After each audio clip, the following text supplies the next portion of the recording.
Peter, looking at the pictures that we've seen so far, this was a rudimentary attack using fairly basic weapons on a man on the streets of London. The attackers then waited around to be videoed and then apparently waited around for the police to arrive.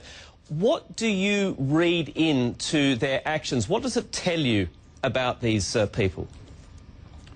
Well, it looks like they were influenced by the ideology of Osama bin Laden, the kinds of things that they were spouting at the camera that we've already heard, or the ideology of Anwar al-Awlaki, an American citizen who was killed by a drone strike in Yemen a couple of years back.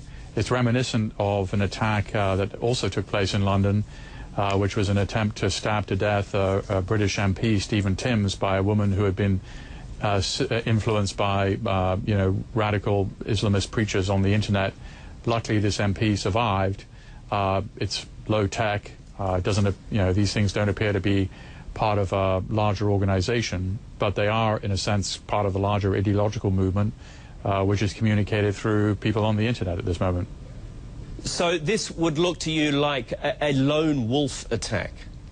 Yeah, except it has two lone wolves, and it seems quite reminiscent, in a sense, of the Boston attacks, where, they're not entirely lone wolves in the sense that often they're influenced by outside, people on the internet. They may have gone overseas at some point.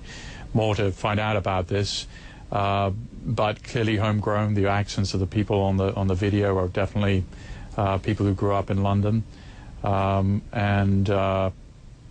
a low-tech attack, the sort of thing that really anybody can do, that isn't necessarily associated with some large organization.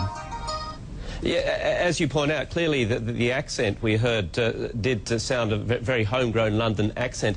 If you look at these people, do you think that there is an acute, as it has been described, sense of Islamization across the UK? I mean, this is now an acute problem?